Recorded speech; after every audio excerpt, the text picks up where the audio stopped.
About a week after my post, I planted a wall of blackberries and raspberries at the two sides of my garden facing the driveway.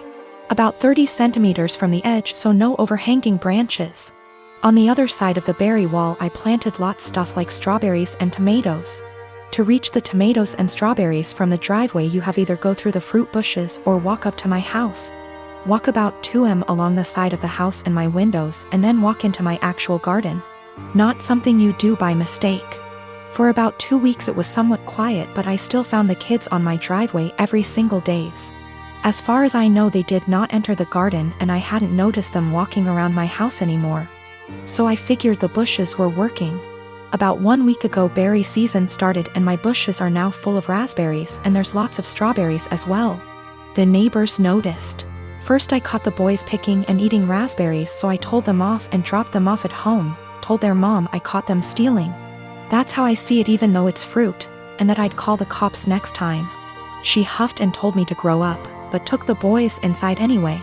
After that it was quiet up until yesterday afternoon, when I went out for a while and found the dad and his 2 sons right in the middle of my garden when I returned, clearing my bushes and plants.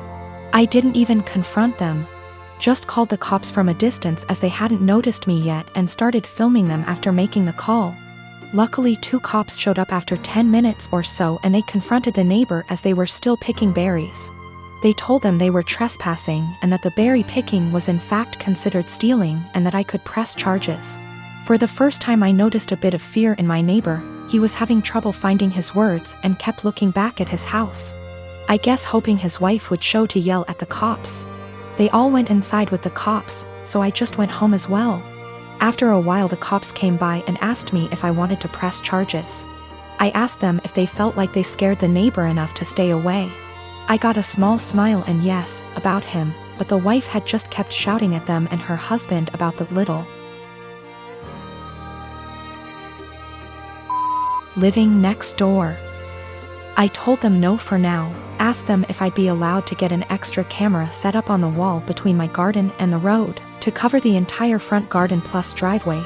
They said that's allowed as long as it's on my side of the wall. So, now I'm getting an extra camera installed. One neighbor knows I'm done messing around, but his wife isn't there yet, and if I ever catch any of them again, the cops will be called and possible charges will follow. I am 33 years old. I had a serious drinking problem since a young age. My dad was an alcoholic, so booze never lacked in our house. It nearly killed me when I was only 27 and was in the for alcohol poisoning. It was too close a call, and after that things had to change. With my wife's support, I went to rehab, and proud to say I've been sober 51//2 YRS. My flatmate invited our friends over yesterday. It was 7 of us in total, including his friend, Mark. I've met Mark maybe 3 to 4 times over the last 2 years, and while we're friendly, I honestly don't know him that well. But you can tell he's a party guy. Likes to get loud, take shots, makes gross comments sometimes, etc. Mark brought several cases of beer and a bottle of tequila with him, so everyone was drinking and having a good time.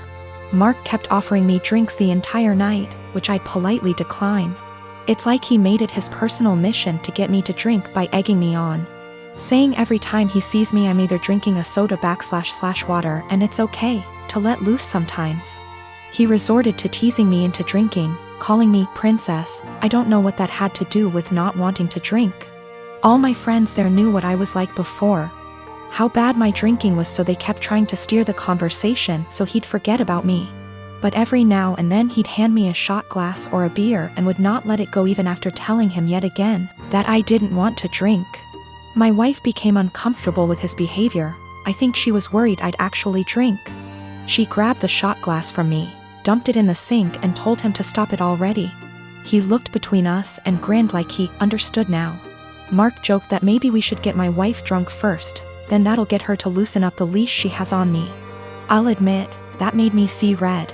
I got in his face and told him, actually I don't drink because last time I did I almost King died, so unless you want me puking everywhere and having seizures you should shut up and leave my wife out of this.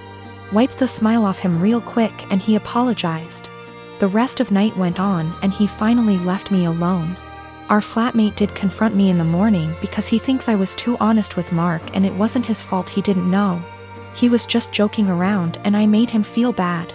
Our other friends agree he was being too pushy and deserved being told off. My wife agrees, so he's the only one right now that's taking Mark's side. He said I could have ignored him until he gave up instead of bringing up an uncomfortable truth from my past. Now yes, I could have just told Mark the truth without full details, but felt that's none of his business and a no should have been enough. I only got carried away when he decided to include my wife in his jokes. So yes, I am wondering if I was a bit of an a-hole for what I told him instead of keeping the peace. Me and Diomara, she is 12 years old, have had a rough summer. She's been more defiant than usual. I've been dating her mom Mara for 2 years now. 9 months ago, they moved in with me, Maple.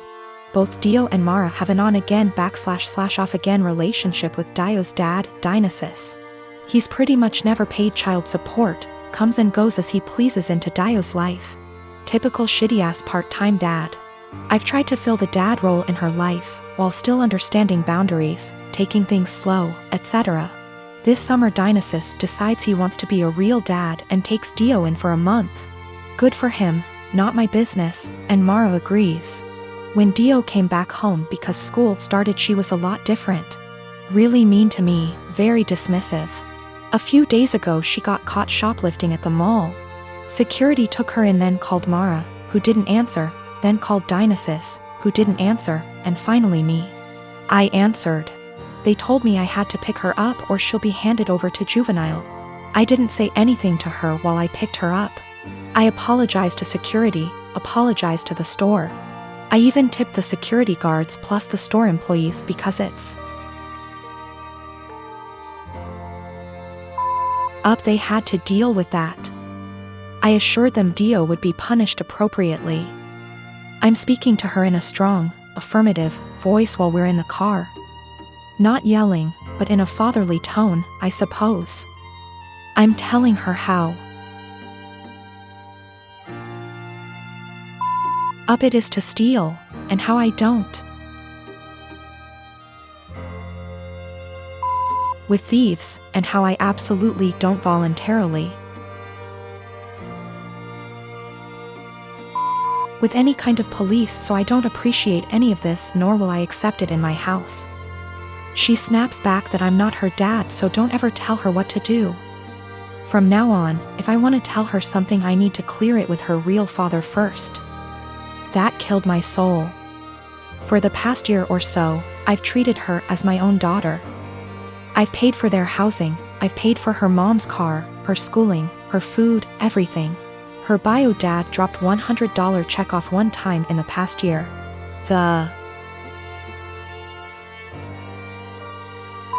In check bounced, so I had to call him up and he brought cash over. I told Mara about all of this. She was appalled at what Dio said, but she never made Dio apologize because she's not wrong, you're not her dad. A couple of days later Dio asks me for some money to pay for her uniform / accessories she needs for a sport she's involved in.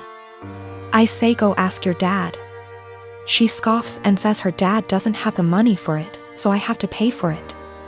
I tell her, I'm not her dad, so don't ever tell me what I have to pay for. She cried to Mara, who tells me I'm not being an adult about the situation. Mind you, I never received an apology or a thanks for our entire previous situation. Mara says Dio is a kid and I need to stop acting like a kid too. My wife and I have been together for 5 years, married for 3, and have no children. For our first few years together, she was a full-time attorney working 50 to 60 hours per week. At that time, her income was approximately 40% higher than mine.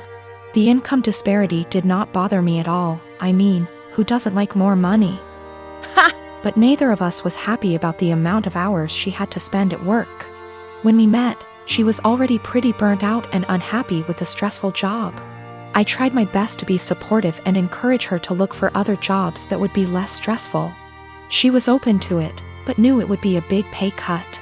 She said she would rather stick it out for a while longer so we could pay off her student loans and save money for a new house. Once the loans were gone and we had moved into our new home, she found a part-time /15HRS//WK job working from home doing something more in line with her interests. Her stress level went way down, and so did her income. She still makes very good money, but her income is about a third of her previous job. This is absolutely not a problem financially.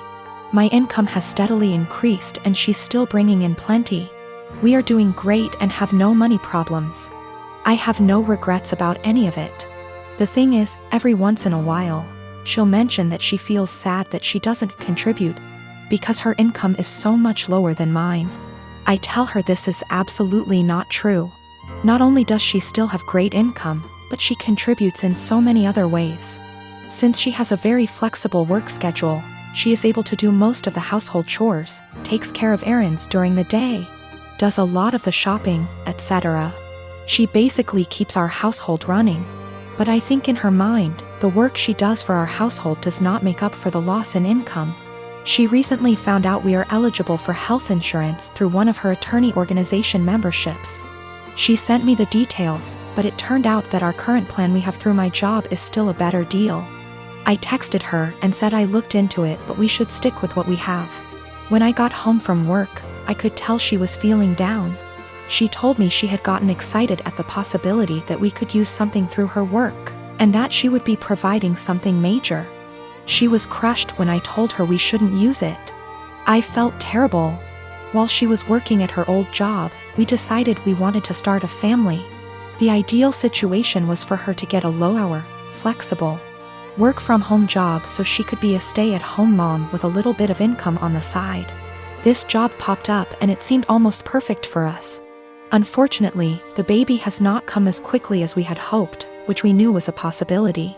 So we are kind of in limbo where she doesn't want to quit her current job or start a new full-time job, because she could get pregnant at any time.